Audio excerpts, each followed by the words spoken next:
دیکھیں گے کہ جناب اعلیٰ معاملات کیا ہوتے ہیں. نہ چمن رہ جائے گا بس رسول اللہ کا دین حسن رہ جائے گا. نام شاہان جہاں مٹ جائیں گے لیکن یہاں نام شاہان جہاں مٹ جائیں گے لیکن یہاں حشر تک نام و نشان پنجتن رہ جائے گا بس رسول اللہ کا دین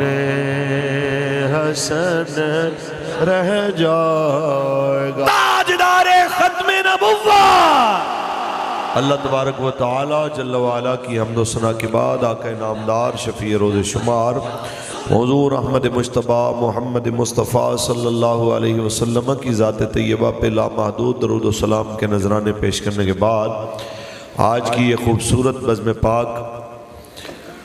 تاجدار ختم نبوت کانفرنس وسلسلہ ایصال ثواب عاشق رسول محافظ ختم نبوت و ناموس رسالت جناب حاجی محمد منیر احمد صاحب رحمۃ اللہ تعالی علیہ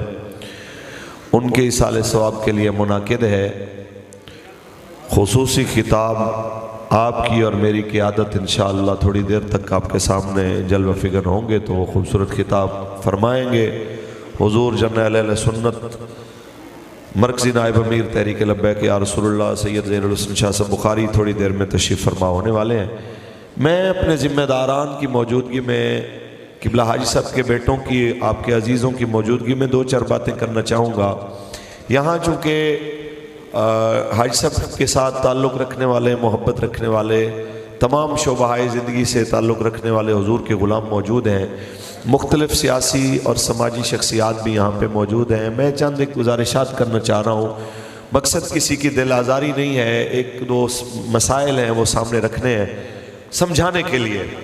ایک بات ذہن میں رکھیے کہ ہم میں سے ہر بندہ یہ چاہتا ہے کہ کوئی خدا کا بندہ ایسا آئے جس سے علاقے کا ماحول اسلامی ہو جائے. ہم میں سے ہر بندہ یہ چاہتا ہے کہ کوئی اللہ کا بندہ ایسا آئے کہ علاقے کا ماحول حیا والا بن جائے, چوری چکاری بند ہو جائے, ظلم زیادتی بند ہو جائے, یہ سارا کچھ بند ہو جائے. ہم یہ لوگوں سے توقع رکھتے ہیں لیکن اپنے بارے میں ہم کیوں بھول جاتے ہیں کہ یہ کام ہم کیوں نہیں کر سکتے. حضرت صلاح الدین ایوبی رحمۃ اللہ تعالی علیہ کے بارے میں ہم سارے کہتے ہیں جی بہت بڑا کمال آدمی تھا, بڑا عظیم, اور بے شک وہ عظیم آدمی تھے. ہم کہتے ہیں کہ اللہ تعالیٰ قوم کو پھر صلاح الدین ایوبی دے, بڑی اچھی دعا ہے, کرنی چاہیے. لیکن اگر آپ غور کریں تو مصر کے بازار کے اندر جہاں فرنیچر بنتا تھا وہاں پہ ایک ترخان,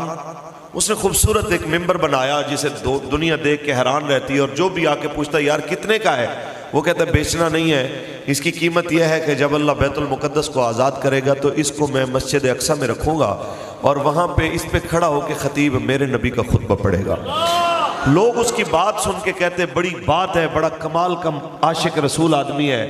ہر کوئی یہ کہتا یہ بڑا عاشق ہے, لیکن اس کے درد کو کسی نے نہیں سمجھا. ایک 12 سال کا بچہ اپنے باپ کے ساتھ آتا ہے, وہ بھی دیکھتا ہے کہ یہ بابا بادشاہ کے بھیجے وزیر کو بھی خالی لوٹا دیتا ہے, وہ ممبر نہیں بیچتا کہ یہ مسجد اقصی کے لیے ہے. تو وہ کہتا ہے چاچا فکر نہ کر, اللہ نے رکھی میری زندگی تو تیری خواہش یہ میں پوری کروں. دنیا نے دیکھا کہ وہ بچہ تھوڑا بڑا ہوا, جوان ہوا, فوج میں بھرتی ہو گیا, ترقی کرتا کرتا جنگیں جیتتا جیتا کمانڈر بن گیا, حتیٰ کہ ملک کا بادشاہ بن گیا. اس نے مسجد اقصی کو آزاد کروایا, بیت المقدس آزاد کروایا, وہ ممبر وہاں پہ رکھوایا. آپ کو معلوم ہونا چاہیے اس بچے کا نام صلاح الدین ایوبی۔ یہاں پہ موجود سارے بچے، یہاں پہ موجود سارے جوان، سب سے میرا ایک سوال ہے، ہم سب ایک دوسرے پہ امیدیں رکھ کے بیٹھے ہیں کہ وہ ٹھیک ہوگا، وہ ٹھیک ہوگا، ایسا ہوگا تو یہ ہو جائے گا۔ اقبال کی زبانی اگر کہوں، اقبال کہتا ہے تیرے دریا میں طوفان کیوں نہیں ہے، تیرے دریا میں طوفان کیوں نہیں ہے، خودی تیری مسلمان کیوں نہیں ہے، ابس ہے شکوائے تقدیر یزداں، تو خود تقدیر یزداں کیوں نہیں ہے۔ خود سوچئے کہ آپ یہ ماحول بدلنے کے لیے اپنے آپ کو کیوں پیش نہیں کر رہے؟ یہاں پہ تمام جماعتوں کے لوگ بیٹھے ہیں، میرا ایک سوال ہے، سود حرام ہے کہ نہیں؟ سارے مسلمان ہیں، کلمہ پڑھنے والے ہیں، جس کو یقین ہے وہ ہاتھ کھڑا کیجئے۔ سود حرام ہے کہ نہیں؟ حرام ہے۔ سود چلانا اگر حرام ہے تو سودی نظام معیشت کے مطابق سودی نظام سیاست اور سودی نظام حکومت کو چلانے کے اندر تعاون کرنا بھی حرام ہے کہ نہیں؟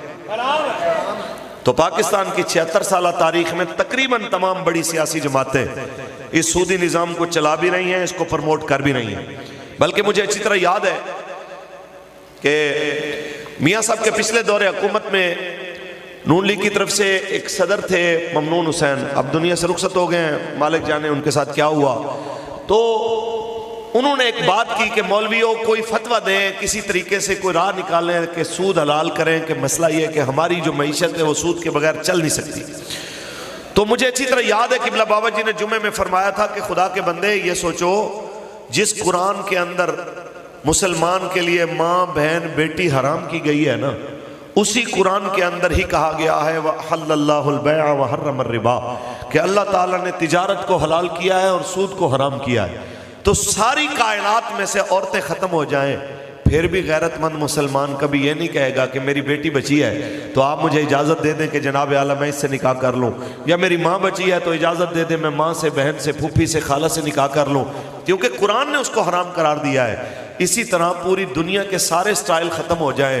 تو آپ مسلمان کبھی یہ پسند نہیں کرے گا کہ اس سودی نظام کو پرموٹ کرے جس نظام کو میرے نبی نے حرام قرار دیا ہے۔ تو ہم آپ سے یہ تقاضا کرتے ہیں کہ 76 سال میں کم از کم 30 سال 35 سال ہم نے میاں صاحب کا دور دیکھا، کبھی وزیر اعلیٰ کی شکل میں، کبھی وزیر اعظم کی شکل میں۔ ہم نے 10 سال تقریباً خان صاحب کا دور دیکھا، کے پی کے اندر 10 سال سے بھی زیادہ ان کی حکومت رہی، اور وفاق کے اندر بھی پونے 4 سال رہے، تو یہی سودی نظام اسی کے تحت چلتے رہے۔ ہم نے پیپل پارٹی کا بھی دور دیکھا سندھ کے اندر جزوی طور پہ، اور ملک کے اوپر بھی دیکھا 2-3 دفعہ، تو یہی سودی نظام۔ اب اگر وہی چہرے ہمیں آ کے دوبارہ کہیں کہ اللہ نے اگر خدمت کا دوبارہ موقع دیا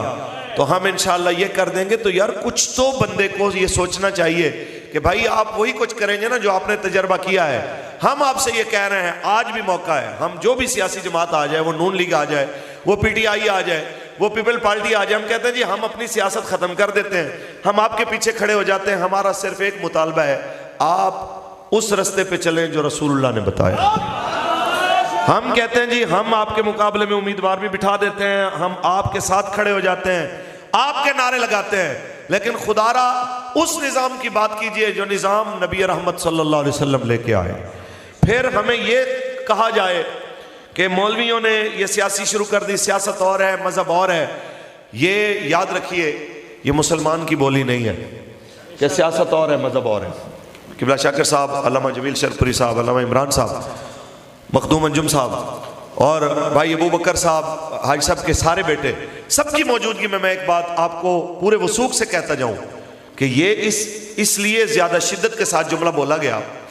کہ 70 کی دہائی میں صرف 7 مولوی اسمبلی میں گئے، اور جب باہر نکلے تو قادیانیت کو کافر قرار دلوا کے واپس آئے۔ جب سے قادیانیت اسمبلی کے اندر شکست کھا چکی ہے، تب سے انہوں نے ایک ہی پروپیگنڈا اپنے چمچوں کے ذریعے میڈیا کے ذریعے کرایا کہ مولویوں کے سیاست سے کیا کام ہے، مذہب کا سیاست سے کیا کام ہے، مذہب والوں کا سیاست کے اندر دمل دخل ہوتا ہی نہیں ہے۔ تو میں انہیں کہنا چاہتا ہوں کہ رسول اللہ نے حکومت کی ہے کہ نہیں کی؟ حضور سے بڑا مذہبی کون ہو سکتا ہے؟ حضور سے بڑا دین سمجھنے والا کون ہو سکتا ہے؟ حضور نے حکومت کی، سیدنا صدیق اکبر نے، فاروق اعظم نے، عثمان غنی نے، مولا علی نے، مولا حسن نے حکومت کی۔ اور اگر حکومت کے اوپر بیٹھا ہوا بندہ راہ حق سے ہٹ جائے، یہ کہہ کے بندہ حجرے میں نہیں بیٹھ جاتا کہ ہم شریف لوگ ہیں، ہمارا سیاست سے کیا تعلق ہے۔ مولا حسین سے بڑا نہ تو دین سمجھنے والا قیامت تک آ سکتا ہے، نہ مولا حسین پاک سے بڑا قرآن سمجھنے والا آ سکتا ہے۔ مولا حسین یزید کی سیاست کے خلاف، اس کی حکومت کے خلاف، اس کے ریاستی جبر کے خلاف میدان میں نکلے، تاکہ قیامت تک آنے والے پیروں مریدوں کو پتہ چلے کہ جب بھی اپنے دور کے یزید کے خلاف کھڑے ہونے کا وقت آئے تو پھر منہ چھپا کے حجروں کے اندر گھس نہیں جانا، بلکہ اس طریقے کو یاد رکھنا ہے کہ یہ رسم خان کا ہی ہے، غم و اندو دلگیری، نکل کر خان کہوں سے ادا کر رسم شبیری، نکل کر خان کہوں سے ادا کر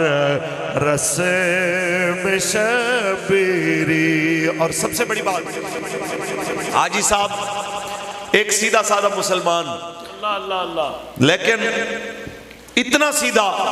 کہ پورا عالم کفر جب حضور کے دین اور ختم نبوت کے مد مقابل آئے تو یہ ان کے سامنے بھی سیدھا ایسے کر کے کھڑا ہوتا تھا، یار جو مرضی ہو جائے ہم حضور کے دین کے لیے لبیک کا نعرہ لگانے والوں کے ساتھ کھڑے ہوئے۔ آج حاجی منیر صاحب رحمت اللہ تعالی علیہ کو ہم اگر خراج عقیدت پیش کرنے کے لیے آئے ہیں تو اس لیے کہ جب اس پورے فرخ آباد کے اندر کوئی لبیک کی بات کرنا بھی گوارا نہیں کرتا تھا، یہ مرد کلندر اپنے کاروبار ان ساری چیزوں کو ایک طرف رکھ کے حضور کے نعرے لگانے والوں میں لبیک لبیک یا رسول اللہ، لبیک لبیک لبیک یا رسول اللہ، لبیک لبیک لبیک۔ مختصر اور تقریر کو اختتام کی جانب لے جاتے ہوئے بعد میں میرے بھائی بات چلاتے رہیں گے آگے۔ جب یہ لوگ، یہ مذہبی لوگ، یہ دینی لوگ، یہ اسلام کا نام لینے والے لوگ جب نظام معیشت، نظام سیاست اور نظام حکومت کے لیے نکلے تو اس کے اوپر قدغن لگاتے ہوئے، منہ بناتے ہوئے، باتیں کرتے ہوئے یہ مسلمان کو چیزیں زیب نہیں دیتی، بلکہ زیب کیا دیتا ہے؟ ہمارے دادا استاد علامہ عبدالرشید نقشبندی صاحب رحمت اللہ تعالی علیہ، قبلہ بابا جی کے استاد، آپ ایک بات فرمایا کرتے تھے کہ اگر کہیں کسی بستی کے اندر ایک ہی کنواں ہو پانی والا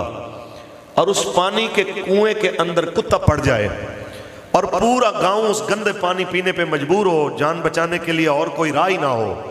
تو جو بندہ اس کنویں کے اندر اتر کے اس گندگی کو،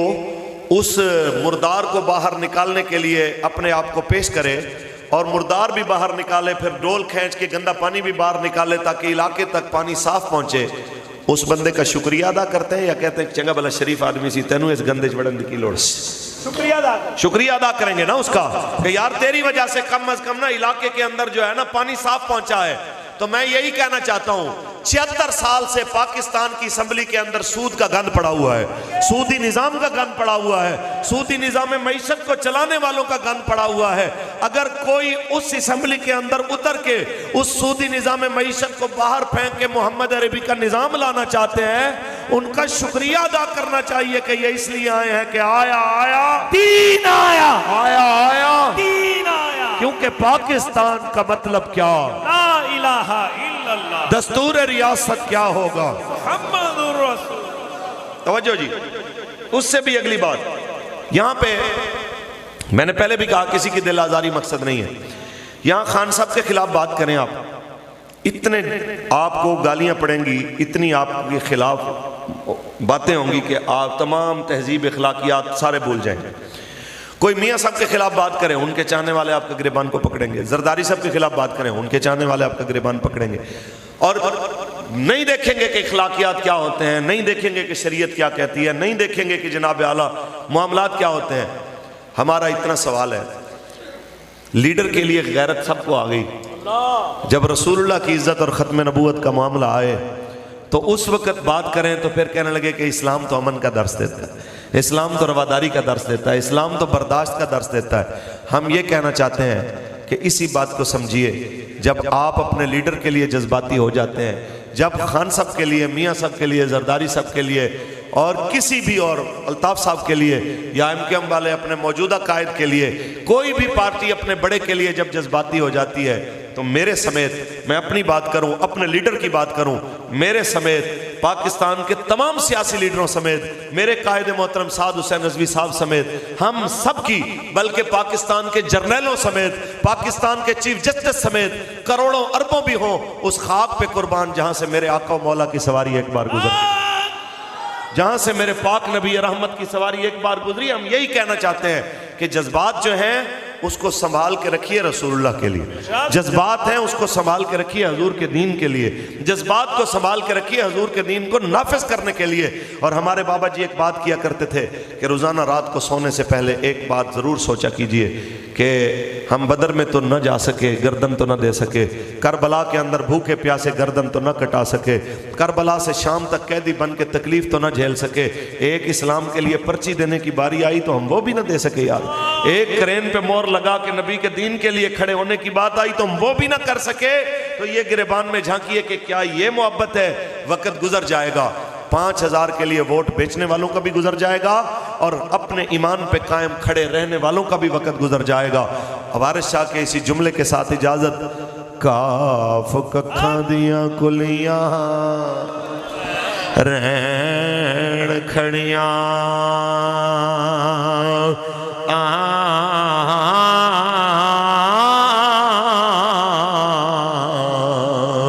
چونے دار حویلیاں ڈھیندیاں نے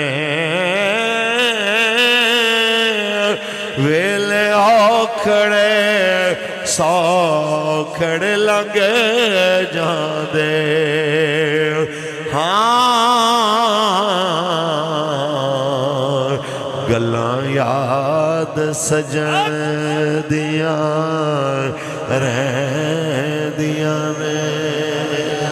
اللہ تعالیٰ میری اور آپ کی حاضری قبول فرمائے، حاجی صاحب کے درجات بلند فرمائے۔ آگے جس طرح ساتھی چاہیں گے محفل چلے گی میرے لیے۔ اچھا، خون حسین کی قسم یہی ہے عرض کربلا، خون حسین کی قسم یہی ہے عرض کربلا، لاکھوں یزید ہیں یہاں کلمہ حق اٹھا کے دیکھ۔ اور جتنے بھی ملک عمیر صاحب ہمارے شیخ عمیر MPA محمد